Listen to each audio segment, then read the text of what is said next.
तो हमें कुछ ना कुछ डाटा चाहिए। यहां तक तो ठीक है। अब आया अगला बात, तो ठीक है इसको हम देखेंगे, भी आपसे बात करेंगे अलग से। आगे आप देख लीजिए, हम जो समझाना चाहते हैं वो समझ लीजिए। हम ठीक है साहब आगे बढ़िए। आगे बढ़े बोले post retirement medical benefit, this is 3%। He has shown post retirement medical benefit 3%। हमने बोला साहब ठीक है, बहुत बढ़िया है, हम तो खुश है। अगर बीएसएनएल 3% हमारे लिए, अब तो 1.5% भी खुश थे। अगर बीएसएनएल हमारे लिए 3% कंट्रीब्यूट कर रहा तो बहुत अच्छी बात है, चाहे तो सुपर न्यूट्रिशन में है चाहे तो मेडिकल में है। इतना तो हम बुढ़ापे में हम बीमार भी होंगे, लेकिन वो पैसा कहाँ है?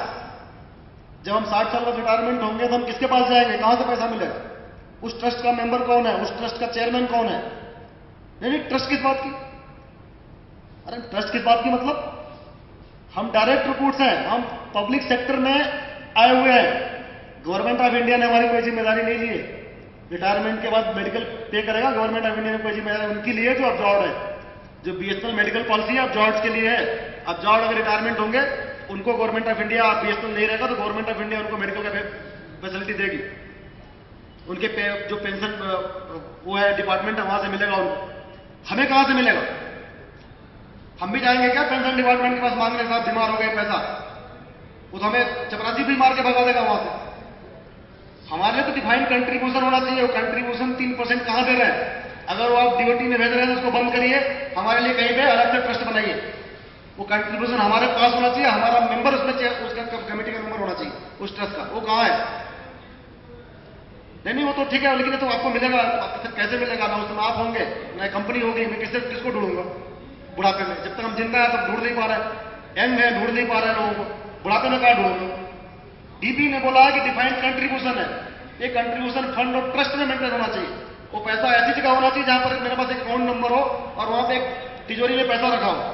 मैं जाऊं अपना पर्ची भरूं और पैसा निकाल लूं। कहां है वो?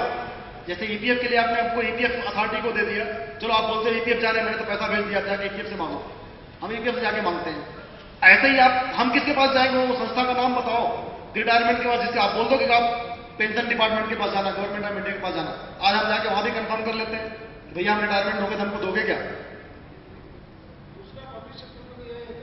वो हर जगह कार्पस फंड है उनका पब्लिक सेक्टर। अभी हाँ, इसके बाद पहले नहीं था, इसके बाद अभी उन्होंने कार्पस फंड का प्रोविजन कर दिया। जो मैं अब उसमें आ रहा हूं, हर अभी किया नहीं, मतलब बनाया नहीं, हर जगह प्रोविजन कर दिया उन्होंने। ये इस पे रिविजन में है, इस पे रिविजन के पहले नहीं था ऐसा। इस पे रिविजन में है कि भाई सीपीएसई इंप्लाई जब रिटायर्ड होंगे, क्योंकि कंपनी वोलाटाइल हो गई है, कब कंपनी प्राइवेट हो रहा है, कब कंपनी बंद हो जा रही है, इस सिचुएशन में पब्लिक सेक्टर के एम्प्लॉइयों का ख्याल करने के लिए एक post retirement medical corpus fund बनाना है। हर सीपीएसई को उसमें 1.5% का रिकमेंडेशन दिया है कि एटलीस्ट 1.5% आपका रिटायरमेंट फंड बनना चाहिए। बीएसएनएल 3% की धारा जो हमारे पास है ही नहीं, हमें कवर है, बीएसएनएल मेडिकल पॉलिसी के तहत कवर्ड है, लेकिन that is not secured, that is defined benefit if company survive till our retirement, this is not the defined contribution. We want secure fund. जैसे हमारा ग्रेजुटी है, ग्रेजुटी डिपार्टमेंट अब्जॉर्ड एग्जीक्यूटिव्स के लिए भी है, ग्रेजुटी डायरेक्ट रिक्रूट्स के लिए भी है, लेकिन डायरेक्ट रिक्रूट्स का सेपरेट फंड है। डायरेक्ट रिक्रूट्स का बीएसएनएल ने ट्रस्ट बना रखा है और अब्जॉर्ड एग्जीक्यूटिव का गवर्नमेंट ऑफ इंडिया के पास है। ऐसे ही medical benefit government of India के पास है, अब्जॉर्ड एग्जीक्यूटिव का। डायरेक्ट रिक्रूट का सेपरेट ट्रस्ट होना चाहिए जहां से रिटायरमेंट की बात निकाले। तो 3% नहीं, ठीक है आपकी बात ठीक है, इसको हम लोग अलग से डिस्कस कर लेंगे। 5 साल बाद फिर इसको भी अलग से, ग्रेजुटी अलग से डिस्कस कर लेंगे, पोस्ट रिटायरमेंट मेडिकल बेनिफिट अलग से डिस्कस कर लेंगे। अब आया ईपीएफ पे। हाँ सर ईपीएफ 12% हम भी मानते हैं, वो भी लड़के हमने लिया है, लेकिन आज भी 25% लोगों का ईपीएफ को हिसाब किताब नहीं है। उसमें भी एनॉमलीज है, वो भी हमारा इशू है स्टेशन में।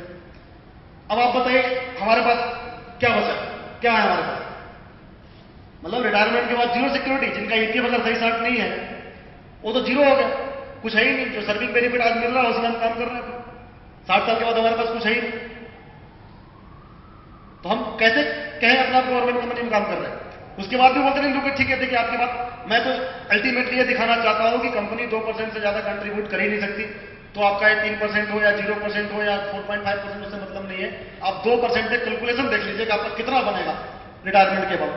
अब कैलकुलेशन दिखाया, हमने पूरा लंबा चौड़ा कैलकुलेशन किया था, लास्ट में दिखाया कि अगर आज कोई जेटीओ 16,400 पे ज्वाइन करता है, कंपनी मात्र और मात्र कंपनी 2% कंट्रीब्यूट करती है, इंप्लाई कुछ भी नहीं करता उसमें कंट्रीब्यूशन।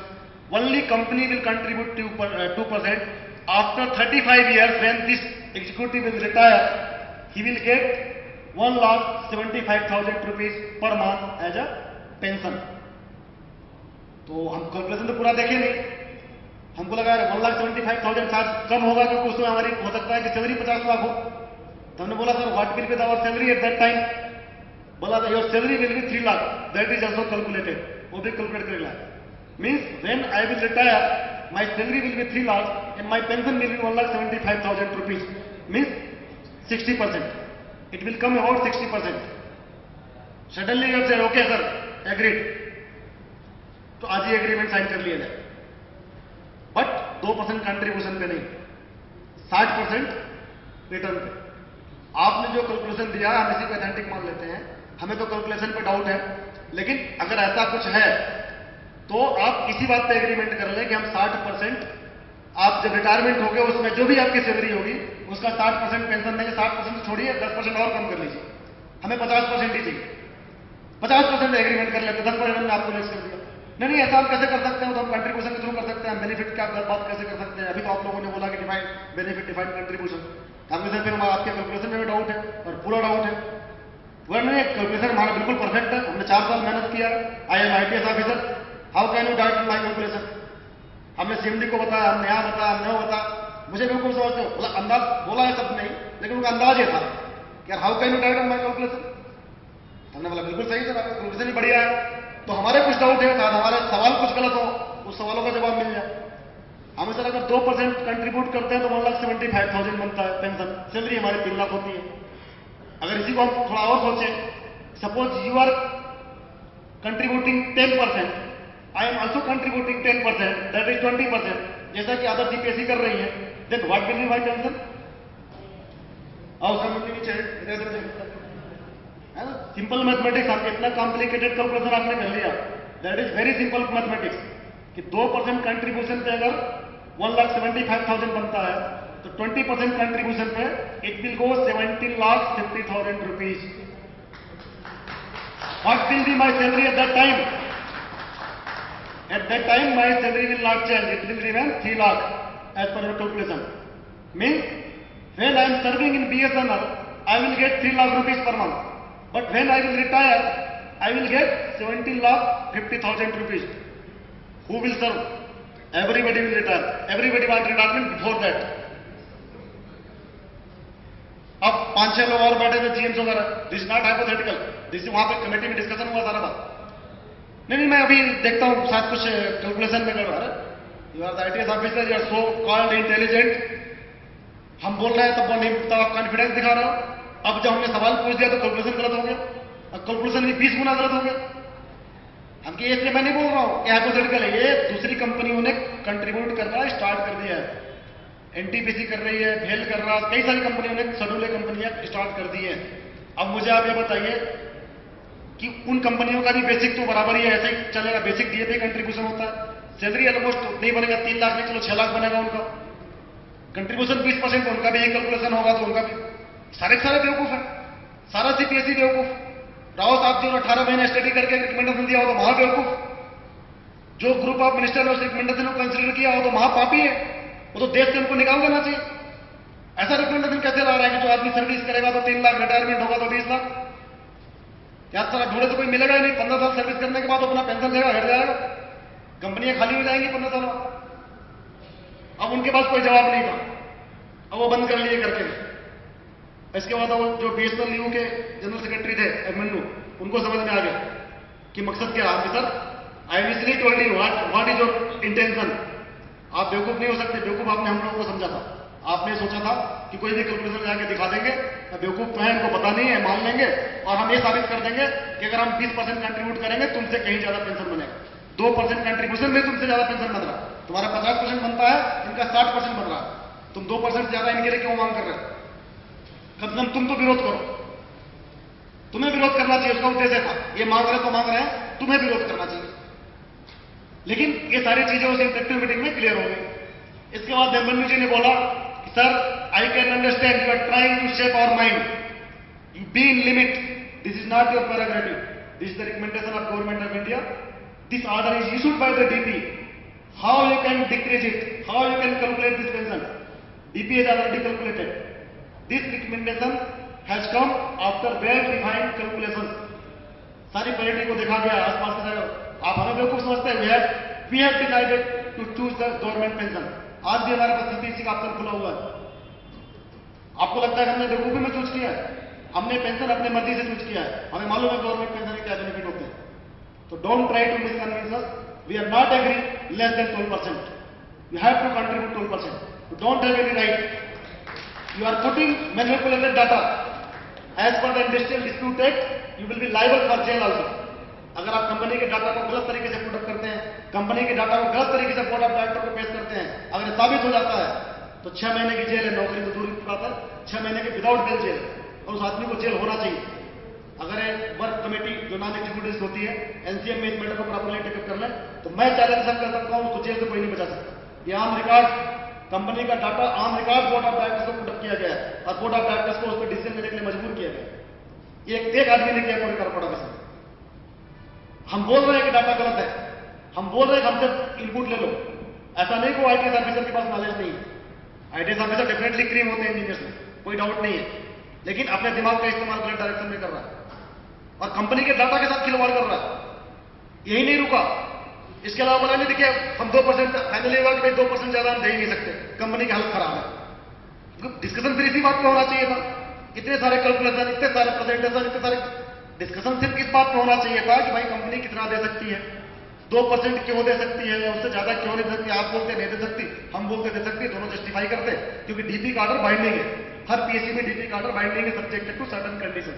अगर उस कंडीशन को फुलफिल करती है, हमें साबित करने में कामयाब रहे, जो कंडीशन लागू होता है वो पीएससी फुलफिल करती है, तो आप उसको देने से नहीं रोक सकते। अब बात आई कि भाई कंपनी लॉस में है इसलिए नहीं दे सकते। कहां लिखा हुआ साहब कंपनी लॉस में है नहीं दे सकते? दिखाइए। वो डीपी का ऑर्डर में खोल लिया उन्होंने, देखो ये लिखा हुआ है सब, उसमें तो अफोर्डेबिलिटी दिख रहा है, लॉस तो दिख ही नहीं रहा। तो नहीं, आपको एक ही बात है, अफोर्डेबिलिटी लॉस एक ही बात है, वो एक ही बात होती है, उसका क्या मतलब? हम सर मुझे शर्म आती है कहने में, इस लेवल पर बैठा हुआ आदमी बोलता है कि अफोर्डेबिलिटी लॉस एक ही शब्द होता है। डिक्शनरी में दोनों साइनोनिमस होते हैं, उनके डिक्शनरी में लॉस और नॉन अफोर्डेबिलिटी दोनों साइनोनिमस होते हैं। हमारे साथ बिल्कुल डिफरेंट मीनिंग है। अगर आपको और चेक करना है तो पीआरपी में पढ़ो, उसी का रिकमेंड। पीआरपी में लिखा है प्रॉफिट, ये पीआरपी सिर्फ प्रॉफिट का पार्ट होगा, बाकी सब अफोर्डेबिलिटी के पार्ट होंगे। अफोर्डेबिलिटी क्या है तो भी पढ़ लीजिए आप। बीआरपीएससी ने अफोर्डेबिलिटी भी डिफाइन कर रखा है। जब तक किसी कंपनी का एक्यूमुलेटेड लॉस जो है उस कंपनी के वर्थ से ज्यादा 3 साल तक लगातार, कंपनी का वर्थ क्या है बीएसएनएल का ऑन पेपर मेरे ख्याल से 40,000 करोड़ बताया गया, जबकि 4 लाख करोड़ के आसपास का वर्थ है कंपनी का। जब तक कंपनी का एक्यूमुलेटेड लॉस 4 लाख करोड़ को क्रॉस नहीं करता, that is also for consecutive 3 years. जब एक क्रॉस 3 साल से ज्यादा क्रॉस कर जाएगा तब ये बीआईएफआर को रिफर करेगा, बीआरपीएससी बीआईएफआर को रिफर करेगा और ये बोलेगा भाई देखो ये कंपनी का जितना कीमत है उससे ज्यादा नुकसान में पहुंच चुकी है, मतलब सब बेच देंगे तो कर्जा नहीं चुका पाएंगे।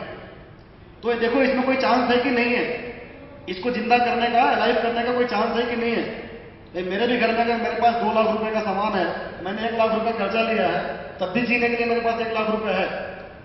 तो सेम चीज है कि अगर 4 लाख की कंपनी है, 4 लाख करोड़ की, नुकसान वहां तक नहीं, कुछ बीआईएफआर फिर भी बताएगा। अगर नुकसान उससे क्रॉस हो गया, क्योंकि गवर्नमेंट कंपनी है, तो बीआईएफआर उसके पूरे चीज को स्टडी करेगा कि कंपनी का बिजनेस क्या है, कंपनी का मैन पावर क्या है, कंपनी का स्ट्रेंथ क्या है, कंपनी के बिजनेस स्कोप क्या है। ऐसा तो नहीं टेलीग्राफ जैसे बिजनेस को खत्म हो गया, टेलीग्राफ को बंद करने का आ गया प्रपोजल, भाई टेलीग्राफ बंद कर दिया गया, इसका कोई स्कोप नहीं है। सेम चीज जब बीआईएफआर बोलेगा साहब इस कंपनी में कोई चांस नहीं है, इस कंपनी को क्योंकि बिजनेस खत्म हो गया, टेलीकम्युनिकेशन की रिक्वायरमेंट ही नहीं है, देश में किसी को जरूरत नहीं टेलीकम्युनिकेशन की, तो अब इस कंपनी को बंद कर देना ही अच्छा है। जब कंपनी को बंद करने का रिकमेंडेशन आ जाएगा, या 4 लाख ज्यादा क्रॉस हो गई और उस बीच में भी कंपनी को चलाने का डिसीजन लिया जाता है, उस पीरियड को बोला जाता है कंपनी नॉन अफोर्डेबल कंडीशन में चल रही है। अगर बीएफआर ने कहा साहब 3 साल और चला के देख लो, लास्ट में भी है तब भी 3 साल चला के देख लो, शायद ये चांस है वापस आने का, तो उस कंडीशन में कंपनी को बोला जाता है कंपनी नॉन अफोर्डेबल है।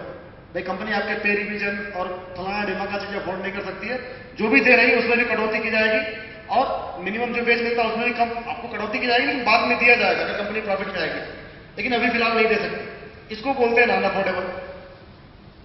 ये अफोर्डेबिलिटी का डिफरेंस है और कंपनी हमको बोल रहे हैं नॉन अफोर्डेबल है इसलिए हम नहीं दे सकते। इसके बाद भी अगर कंपनी को BIFR ने बोला कि अब नहीं हो सकती, तब भी आपके पैसे नहीं मारे जाते। 3 साल बाद दोबारा जब रिव्यू होता है, साहब अभी भी फायदे में नहीं आई, 3 साल से हमने कुछ एम्प्लॉइयों के पैसे रोक रखे हैं, पे रिविजन इंप्लीमेंट नहीं किया, इनका पक्ष काउंसिल नहीं दिया, इनका GPF PKF नहीं पैसा निकालने दिया, इनका लीव इनकेसमेंट नहीं दिया, तो गवर्नमेंट ऑफ इंडिया को रिकमेंडेशन जाता है कि भैया ये एम्प्लॉइयों का पैसा देना है। गवर्नमेंट ऑफ इंडिया इसलिए रिहेबिलिटेशन पैकेज इसको बोलते हैं, government of India rehabilitation package दे इस कंपनी के एम्प्लॉइयों का जो ड्यूज है उसको पे करने के लिए, और इस कंपनी को उसके बाद VRS देके इस कंपनी को बंद कर दिया जाए। तो वो जो पैसा ड्यूज क्लियर करने के लिए VRS ने किया था, वो भी गवर्नमेंट ऑफ इंडिया देती है, तब जाके कंपनी बंद होती है। तो क्या कंपनी इस कंडीशन में आ गई, नॉन अफोर्डेबल हो गया? दूसरा हमारा क्वेश्चन था, अगर कंपनी नॉन अफोर्डेबल है, उसी DP के ऑर्डर में लिखा हुआ है कि CMD का पे स्केल इस से ज्यादा नहीं हो सकता। अफोर्डेबिलिटी, नॉन अफोर्डेबिलिटी और सारी कैटेगरी है। PSU की पे रिविजन का इंप्लीमेंटेशन अफोर्डेबिलिटी लॉस प्रॉफिट का नहीं होता, उसमें सिर्फ PRP लॉस प्रॉफिट पे डिपेंड करता है, जो 200% तक है। 200% हम ऐसे नुकसान उठा रहे हैं, 200% जो मिलता है उसका नुकसान हम ऐसे उठा रहे हैं क्योंकि कंपनी लॉस में है, वो एक वैलिड जस्टिफिकेशन है। उसके नीचे भी हम लॉस उठाए क्योंकि प्रॉफिट लॉस का मतलब ही नहीं है, प्रॉफिट लॉस से कोई मतलब नहीं उसका बाकी चीजों का, PRP का खाली मकसद है। अगर कंपनी लॉस में है तो CMD का पे स्केल इस से ज्यादा क्यों है? उसको आप E10 का पे स्केल क्यों दे रहे हैं? पहले उसका पे स्केल बंद करो। आपका खुद का पे स्केल ही 988 पे है, क्यों आप पे स्केल ले रहे हो? कंपनी अफोर्डेबल नहीं है, आप हमें बेवकूफ बना रहे हो। कंपनी लॉस और अफोर्डेबल एक ही टर्म्स है, लॉस और अफोर्डेबल एक ही टर्म्स नहीं है। दूसरी सबसे बड़ी बात, हमें PRP ही चाहिए 2008-9 तक, क्योंकि कंपनी 2007-8 और 8-9 में प्रॉफिट में थी, और रेफरेंस जो बेंचमार्क है DP का वो 2007-8 है, ना कि 12-13। ये तो आपके ऊपर क्रिमिनल एक्टिविटी होनी चाहिए, आपने एक डिसीजन लेने में 5 साल लगा दिया। MTNL का 103% बिल पहुंच गया, उसको E2 दे दिया, क्या विड्रॉ कर लेंगे उसको? उनको पेंशन कंट्रीब्यूशन आज 20 बिल दिया जाना देने का, विड्रॉ करने की दूर की बात है। तो कुछ चीजें हमारी मैंडेटरी होती है जो देना ही है, कंपनी चले जाए बंद हो जाए, हमें अपने काम के पैसे लेते हैं, हमने अपनी लाइफ आपके नाम लिख दी है। 60 साल बाद हम किसी और से जाके मांगेंगे? 60 साल के बाद का रिकमेंडेशन हमारा होगा। आज जो पैसा बांट रहे ह्यूमन बटेगा, कंपनी में पैसा नहीं है, ये जस्टिफिकेशन है। CMD का पे स्केल बंद किया, सबका पे स्केल बंद कर दिया जाए। एक जस्टिफाइड वे में जो नए बंदे आए, अगर उनका पे स्केल बढ़ा नहीं सकते, सबका पे स्केल कम करो। हम पे पैरिटी की बात कर रहे हैं, हम पे बढ़ाने की बात नहीं कर रहे। E2 पे स्केल तो हमारा हक है, E2 पे स्केल हमारा हक है और हम लेके रहेंगे। और बल्कि जो 2750 से और 2008 का डिफरेंस है वो हम ब्याज के साथ लेंगे। हमारा पैसा कंपनी के पास जमा है, E2 तो आपको देना ही देना है। रही बात पे पैरिटी का मतलब ये नहीं होता पे स्केल बढ़ाना। पे पैरिटी का मतलब होता है दोनों स्केल को, जो जहां डिफरेंस है दोनों को साथ में लाना। कर दो भैया, कम कर दो यार, बाकी जेटीओ की कम कर दो। हम तो पैरिटी की बात कर रहे हैं ना। आप 2007-8 को नहीं दे सकते एक्स्ट्रा पैसा, तो बाकी का कम तो कर सकते हो। बड़े नहीं, बाकी कम कैसे कर देंगे? क्योंकि मारेंगे तो क्या यही बनते कि बेचारे हैं? बाकी मारेंगे तो बंदे बेचारे बैठे हुए यहाँ पे। आपको जो फिजिबल लगता है वो तो आपको करना पड़ेगा, पे पैरिटी तो लानी पड़ेगी। ऐसे कैसे करोगे? किसी में 1 रुपया दो, किसी में 10 पैसे दो। ये बात हमें पूरे बुलंदी के साथ करना पड़ेगा। अब कोई इसमें सवाल करें साहब कैसे होगा, भूख हड़ताल से क्या होगा? कुछ लोगों ने सवाल भी किया साहब PSU कितना कमिटेड है, भूख हड़ताल से कुछ नहीं हो तो क्या होगा? हमने भूख हड़ताल से कुछ नहीं होगा तो हम मरेंगे, इसके बाद हमारी फैमिली आके बैठेगी, आप लोग घर में बैठे रहना। भाई ये होगा, हम दिल्ली में अगर भूख हड़ताल में मर गए तो सवाई बात हमारी फैमिली दिल्ली हॉस्पिटल में तो आएगी एक बार हमारा लास्ट लेने। वो भी जाके साथ कहीं मुख्यमंत्री गवर्नमेंट या CMD सामने बैठेगी, हमारे बच्चों को मार दिया, हमारे बच्चों को मार दिया, हमारे पति को मार दिया। आप लोग घर में बैठे रहना आराम से, इसके आगे यही होगा। या अगर आप लोग अपना कमिटमेंट दिखाते हैं तो साले हम मरने पाएंगे? हमें CMD की क्षमता है कि हमें मार देगा, हमारे भूख हड़ताल से कुछ नहीं होगा। भूख हड़ताल तो हम उन्हें बताने कर रहे हैं कि हम अपनी जान हथेली पे लेके आए हैं। जो आदमी अपनी जान हथेली पे लेके आता है वो किसी दूसरे की जान की परवाह नहीं करता। तो आप समझ जाओ, जो आदमी मरने की सोच लेगा वो तो पहले 10-20 को मारेगा। कोई मिलिटेंट गर्भ से पैदा नहीं होता है, मिलिटेंट ऐसे ही बनते हैं। जब आप किसी का हक छीनते हैं, लगातार हक मारते हैं, तो ऐसे ही बनता है। ये मैनेजमेंट को बहुत टाइम दिया हमने। यंग लोग जिनके खून गर्म है बिल्कुल, कई लोग तो शादी भी नहीं हुई बच्चों की, वो 12 दिन तक बैठे रहे जंतर मंतर पे। इतना पेशेंस किसी में नहीं है, इस इंडिया में नहीं, देश के किसी भी यंग जनरेशन में नहीं है। इतने पेशेंस के साथ जंतर मंतर पे बारिश हो रही है, धूप निकल रहा है, कहां खा रहे हैं, कहां पी रहे हैं, बैठे हुए। चाहते तो उस दिन कारपोरेट ऑफिस में घुस के उठा ले जाते पूरे कारपोरेट ऑफिस को CMD के साथ में, फिर भी हमने पेशेंस दिखाई। हमें लगा था कहीं न कहीं उसमें CMD साहब भी पॉजिटिव बातें कर रहे थे, हाँ केस उजराए ने हर जगह स्टेटमेंट दे रहे हैं, भाई आप केस हम कमिटेड है, हम रिजॉल्व करेंगे, हम ये करेंगे, सारी बातें। चलो भाई खुद इशू रिजॉल्व करने से मतलब है, कौन एनर्जी फैलाए यहाँ पे। वो सारी बातें हुई। आज 4 महीने 5 महीने बाद आप फिर वही आ गए। कुछ लोग बोलते हैं भाई आपको क्या मिला पिछले स्ट्राइक से? कागज का टुकड़ा। उससे क्या होता है? अरे भाई साहब, कागज का टुकड़ा नहीं है, सुप्रीम कोर्ट का आदेश भी कागज का टुकड़ा ही होता है। अगर किसी ने उसको इंप्लीमेंट करने से मना कर दिया तो सुमोटो सुप्रीम कोर्ट एक्शन नहीं लेता, आपको कंडेम करना पड़ता है। अगर सुप्रीम कोर्ट ने कोई आदेश निकाला है, अगर वो कोई इंप्लीमेंट नहीं करता तो आपको कंडेम करना पड़ता है, तब एक्शन होता है। ये हमारी भूख हड़ताल कंटेम्प्ट प्रोसीडिंग है। हमने एक हड़ताल किया है, वहां पे हमारी एक एग्रीमेंट हुई है, और जो एग्रीमेंट हुआ है अगर वो फॉलो नहीं होता, ये नहीं कह सकता सीएमडी, ये नहीं कह सकता बोर्ड कि आप लोग बैठ गए थे तो हम क्या करते। आप पॉलिटिकल नेता नहीं हो, आप सीएमडी हो। नेता लोग बोलते हैं भाई पब्लिक घेर ली थी तो क्या करें, हमें तो झूठे वादे करना पड़ा। सीएमडी झूठे वादे नहीं कर सकता। अगर हमने गलत तरीके से घेरा है तो सीएमडी हमें टर्मिनेट करे। सीएमडी के पास पावर है हमें टर्मिनेट करने का, टर्मिनेट कर दे, हमें जेल भिजवा दे, हमें झूठे वादे नहीं कर सकता। नेताओं के पास पब्लिक को टर्मिनेट करने का पावर नहीं होता, इसलिए झूठे वादे कर सकते हैं। तो पब्लिक के घेर ली तो क्या करें, पब्लिक को टर्मिनेट तो कर नहीं सकते। लेकिन यहां सीएमडी झूठे वादा नहीं कर सकता। जो पेपर का ऑथेंटिक डॉक्यूमेंट है, ये ब्रीच ऑफ ट्रस्ट है, और ब्रीच ऑफ ट्रस्ट के खिलाफ सख्त एक्शन होना चाहिए। जिसके पार्ट में भी डिले हुआ, जिसने भी किया है, वो सख्त एक्शन होना चाहिए। एक्शन कौन लेगा? एक्शन जो भी अथॉरिटी होगी लेगी, लेकिन कंटेंट हम फाइल करेंगे। और हमारा कंटेंट में है 3 फरवरी से भूख हड़ताल में बैठ रहे हैं। अगर फिर भी नहीं होता तो हम रिव्यू फाइल करेंगे। रिव्यू हमारा होगा, हम सीएमडी घर पर बैठेंगे। अभी 20 लोग बैठ रहे हैं, उसके बाद हम पूरे 5-6 हजार 10 लोग सीएमडी घर में बैठेंगे। उससे भी बात नहीं बनती है तो सीएमडी को हम लेके उठा के लेके आएंगे, अपनी जगह पे बैठाएंगे। ये चीजें जब तक ये कमिटमेंट हमारे बीच में नहीं आएगा तब तक आपकी कोई सुनने वाला नहीं। शायद आपको लड़ना भी ना पड़ता, कुछ बोलना भी ना पड़ता। अगर जितने फॉर्चुनेट होते, ये बोर्ड ऑफ डायरेक्टर से मैनेजमेंट भी सीपीएससी का होता। ये गवर्नमेंट के है, ये कोई फर्क नहीं पड़ता। हमें फर्क पड़ता है और हमें ही दिखाना है। दोस्तों 4-6 लोग 10 लोग हम लोग जो बैठे हुए हैं ऐसा नहीं कर सकते। हम कोशिश कर सकते हैं अपने सेटिस्फेक्शन के लिए, कर रहे हैं, और जब तक रहेंगे तब तक कोशिश करते रहेंगे। अगर सोल्यूशन चाहिए तो एक एक आदमी को अपने हक के प्रति ईमानदार होना पड़ेगा। अमित राय ने पुणे बहुत बढ़िया बात बोली थी, आप सभी ईमानदार हैं काम के प्रति। वो काम को पूरी तरह से ईमानदारी से करते हैं। जो कंपनी ने आपको काम दिया था, पूरी ईमानदारी लगन से लग जाते हैं। आप उसी ईमानदारी को अपने प्रति कर लीजिए। आप अपने इश्यूज के प्रति ईमानदार हो जाइए। आप अपने सुरक्षा के प्रति ईमानदार हो जाइए। वो सीरियल आता था कंपनी, सुना होगा आपने कि चैन से सोना है तो जाग जाओ। तो अगर आपको भविष्य सुरक्षित रखना है तो आज अपनी सुरक्षा में आपको डालना कोई खतरे वाली बात नहीं है। आप सुरक्षित रह चलेगा, आपके पास हाथ पांव मजबूत है, आप कहीं भी नौकरी कर लेंगे, कहीं भी कर लेंगे, लेकिन 60 साल बाद आपको कोई नहीं पूछेगा। गवर्नमेंट भी आपको बिलो पॉवर्टी लेवल में नहीं काउंट करेगा, आप क्योंकि कोई पीएससी में एग्जीक्यूटिव में रिटायर हो। दूसरा, मैं सबसे बड़ी बात बोल रहा, जैसा कि बात आई अभी जेटीयू रिक्रूटमेंट रूल की या एमटी की, ये जेटीयू को इवन एक पैसे देने की कोशिश की जा रही है, वो एमटी के लिए स्पेस बनाया जा रहा है। क्योंकि जेटीयू को रिक्रू दे दिया गया, एमटी कहां आएगा? एमटी को E3 पे लाएंगे, E3 पे तो हम एसडी E3 हो जाएगा।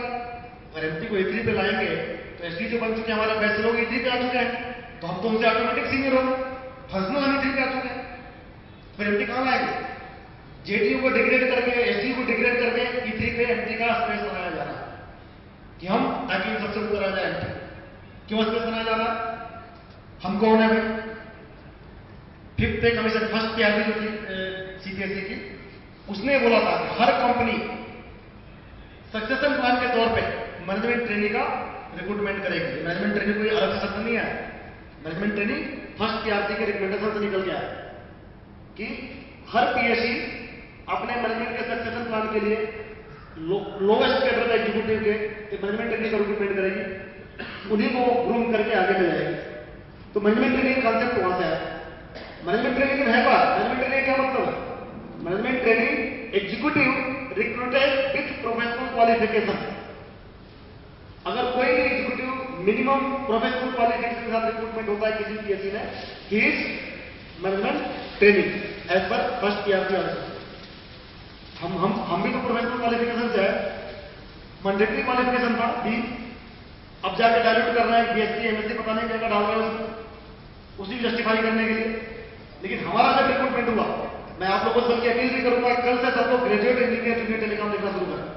जो भी जेटीओ की पोस्ट है, graduate engineer junior telecom, we are not JTO, we are graduate engineers, we are MT. अगर दूसरा एमटी आ जाएगा तो हम कौन है? हम तो डम प्लाट हो गए, एग्जीक्यूटिव में दूसरा प्रोफेशनल क्वालिफिकेशन, हम तो ही खत्म हो गए। एमटी के जाने के पहले जब एमटी सक्सेसफुल प्लान में जाएगा, जो दूसरा आएगा वो अगर मैनेजमेंट में जाएगा तो हम कहां जाएंगे? वो बोलेगा हमने आपको 25% दिया, हमने आपको 50% दिया, भीख में दिया। हम क्या 25-50% है? हम यहाँ 10,000 लोग हैं, हमारा हर किसी का एस्पिरेशन है, हर कोई चाहता है मिनिमम लेवल तक पहुंचे। आप बोलते हैं 25% दे दिया आपको एमटी में, यार गजब हो गया, 25% दे दिया। हमारा हर आदमी को मिलना चाहिए, कम से कम E4 E5 का हर आदमी जाएगा, उसके बाद अपने कैलिबर पे अपने टैलेंट पे जाएगा। ये हम कोई भीख नहीं मांग रहे हैं कि हमें 25%, हम एमटी हैं। कोई ये कहता है डायरेक्टर सीजीएम सीएमडी हमने आपको जेटीओ पे लिया, अरे तुम सारा टेलीफोन में मीटिंग पे लिए हो, मुझे क्या लेना उससे? मैं तो प्रोफेशनल क्वालिफाइड हूं, आई एम एमटी।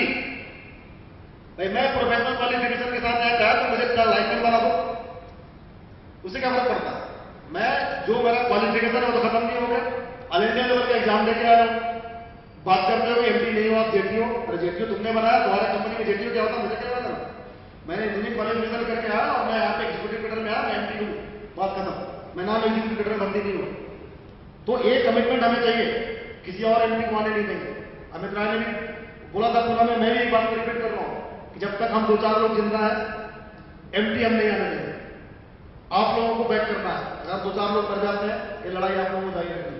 एमटी आने का मतलब एग्जीक्यूटिव क्वालिफाइड एग्जीक्यूटिव पैसों के लिए नहीं करता, उसको एक डिग्निटी भी चाहिए, पैसों के साथ साथ हमें डिग्निटी भी चाहिए, एक डिग्निफाइड लाइफ जीना चाहते हैं। एमटी आ गया तो हम सब प्रमोटी हो जाएंगे, प्रमोटी नहीं बल्कि एसडी भी आएगा, नॉन एग्जीक्यूटिव क्रेडिट होगा। आपके पास वर्कमैन का पावर भी नहीं है, ट्रेड यूनियन का पावर भी नहीं होगा और आप नॉन एग्जीक्यूटिव हो। ऐसे नॉन एग्जीक्यूटिव जिसके पास ट्रेड यूनियन का पावर नहीं, कम से कम नॉन एग्जीक्यूटिव बना दे, ट्रेड यूनियन का पावर तो दे दे, ताकि उस मैटर को हम एनसीएम केसीएम या कहीं भी उठा सकें। कह दिया आप एग्जीक्यूटिव हो, रिस्पॉन्सिबिलिटी पैसा फैसिलिटी सब नॉन एग्जीक्यूटिव दे दिया, बोले एमटी एग्जीक्यूटिव, तो हम तो दोनों तरफ से मर गए। या तो हमको नॉन एग्जीक्यूटिव बना दो, ऑफिस में बना दो, ताकि उस मैटर को फेल लेके जाए, प्रॉपर सुनवाई हो उससे। तो दोस्तों ये सारी चीजें जो वहां पे हो रही है, डीजीएम, मैं डीजीएम को मिल पाता, देखिए कैसे कंस्पेरेसी हो रही कंपनी में, ये हमारी जिम्मेदारी भी है। हमें सिर्फ अपने बेनिफिट के लिए नहीं, हमारी एज अ डिग्निफाइड इस कंट्री का आदमी होने के लिए हमारी जिम्मेदारी बनती है। हमने डीजीएम पे कोर्ट केस करके एलिजिबल हुआ था, सबको पता हो। डीजीएम पे कोर्ट केस किए थे, एलिजिबिलिटी हमने क्लेम की बीएसएनएल, हमारा सिर्फ एक ही मकसद था। आज तक बीएसएनएल हर प्लेटफॉर्म पे, चाहे हाई कोर्ट हो, चाहे डीओटी हो, चाहे बीआरपीएससी हो, हर जगह एक आता है साहब आईटीएस। इस कंपनी में इंजीनियर सिर्फ आईटीएस है। अगर इसको हम हटा देंगे तो हमारे पास कोई आदमी है ही नहीं इनको टेक ओवर करने वाला, कोई क्वालिफाइड इंजीनियर है ही नहीं, टैलेंटेड लोग है ही नहीं।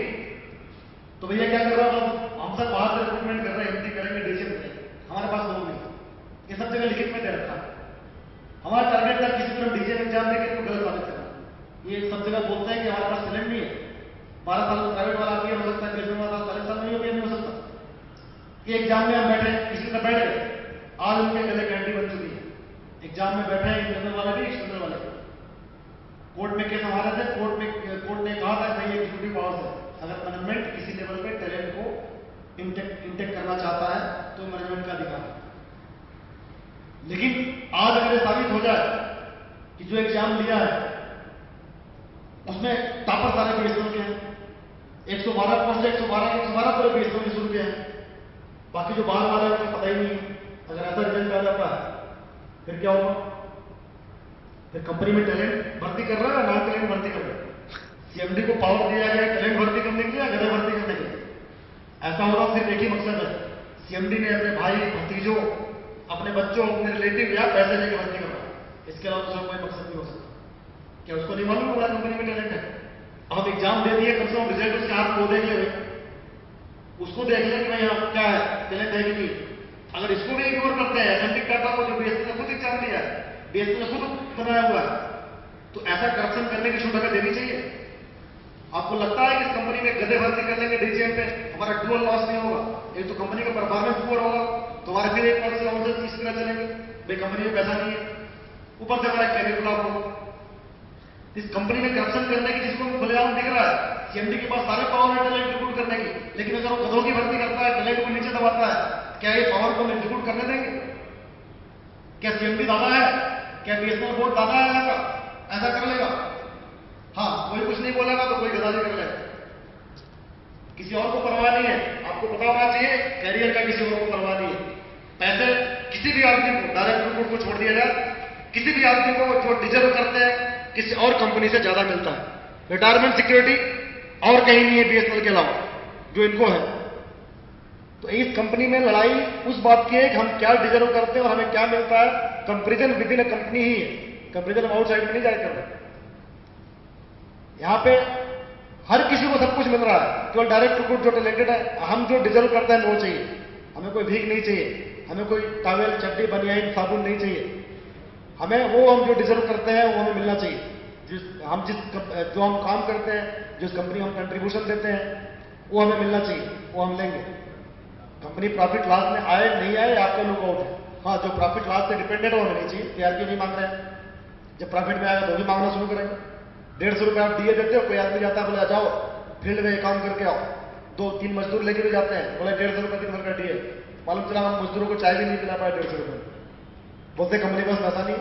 अरे कंपनी के पास पैसा नहीं, कंपनी काम के लिए मेरे पास कहां से पैसा है? ये दादागिरी है।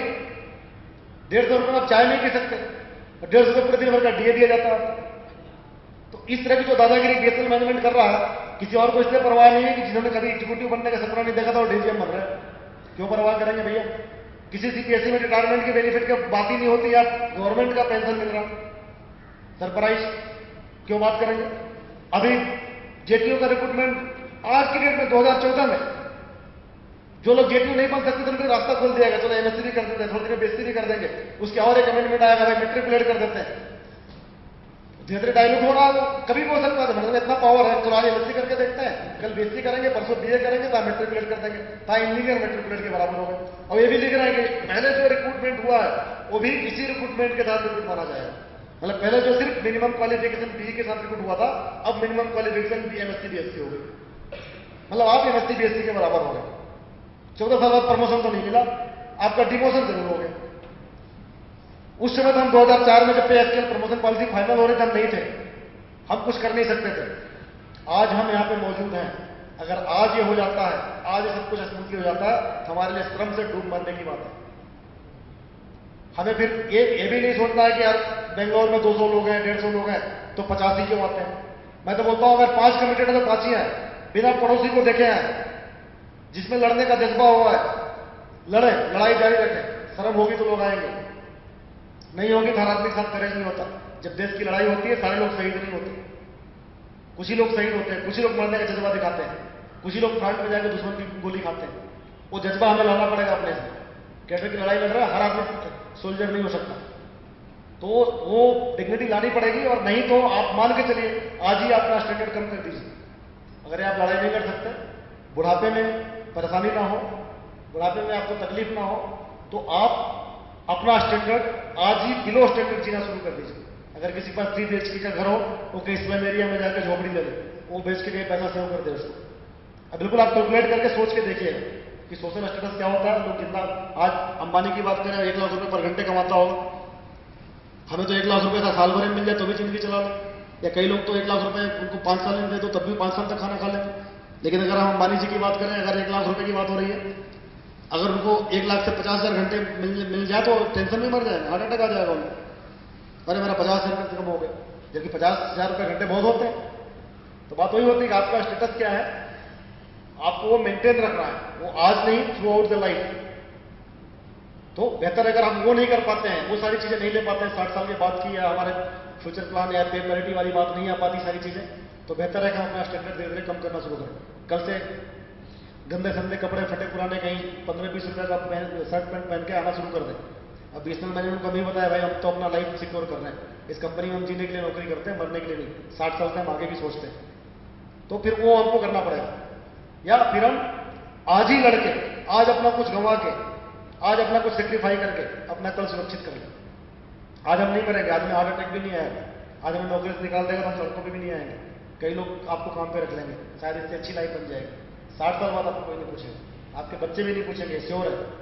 उस समय इतना टाइम नहीं होगा, ग्लोबलाइजेशन का जमाना होगा, आप यहाँ बैठे होंगे, बच्चा अमेरिका में बैठा होगा, जैसे बोलेगा बेटा तबीयत खराब हो गई तो वो बोलेगा बेटा तो उसमें रखा हुआ है एक सल्फास की गोली खा ले, मेरे पास टाइम नहीं है। अब तेरी जरूरत नहीं, इस तरह की बातें होना स्वाभाविक बात हो जाएगी। तो इतना बिजी लाइफ होता जा रहा, आप ही देखिए, आप कितना पहले गवर्नमेंट सर्वेंट को देखिए और अपने आप को देखिए, कितना बिजी लाइफ हो जाती है। तो वो जो बिजीनेस है वो चिड़चिड़ाहट का हिस्सा बन जाता है।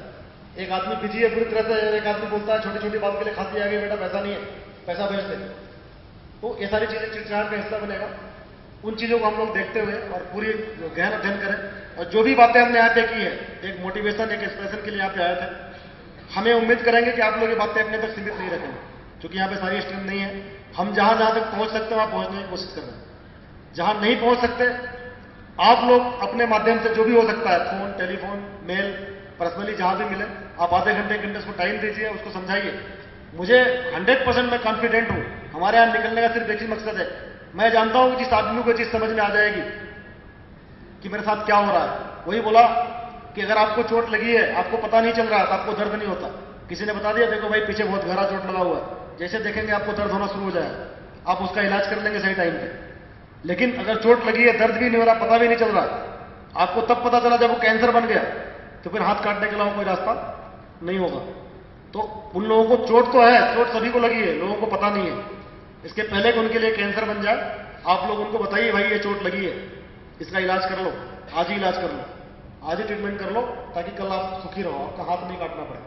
ये चीजें बताएंगे, जिस दिन बताएंगे कुछ नहीं करें, डीपी के वेबसाइट पढ़ ले, जितने आर्डर वो पढ़ ले। सेकंड पे रिविजन के 5-6 चैप्टर है, 150-200 पेज का, पढ़ ले, मजा आएगा, उसमें आपको बहुत सारा नॉलेज भी मिलेगा। 6th पे कमीशन का रिकमेंडेशन है, 5th पे कमीशन का है, 1st PRG का है, कुछ गाइडलाइंस है डीपी की, करियर प्रमोशन पॉलिसी कैसे होना चाहिए, एमटी क्या होता है, पीएचडी में प्रमोशन पॉलिसी कैसे होती है। ये टाइम निकालें, पढ़ें, अपने आप को अपग्रेड करें, कुछ नहीं तो आपका नॉलेज बढ़ेगा।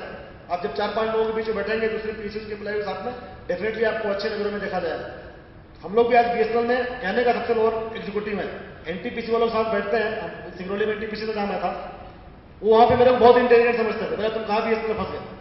अब मुझे आता क्या था, खाली सब एचआर की दुनियादारी बातें करते थे, उनको सुपरविजन की बातें करते बोला यार क्या होता है, उनको जो कि मिल रहा है उनको पता है यार बहुत बढ़िया बात है, हमको पता ही नहीं था। तो इस तरह से आपकी जब इस तरह की नॉलेज होगा आपके पास, जिस कंपनी में काम कर रहे हैं, जिस सेक्टर में काम कर रहे हैं, उसके बारे में डीप नॉलेज रखना भी एक बहुत बड़ी अचीवमेंट होती है। तो आप उस उद्देश्य से पढ़ें, जब आपको पता चल जाएगा तो डेफिनेटली आप शांत नहीं बैठ पाएंगे, और शांत जिस दिन आप नहीं बैठ पाएंगे उस दिन आपका हक कोई छीन नहीं सकता।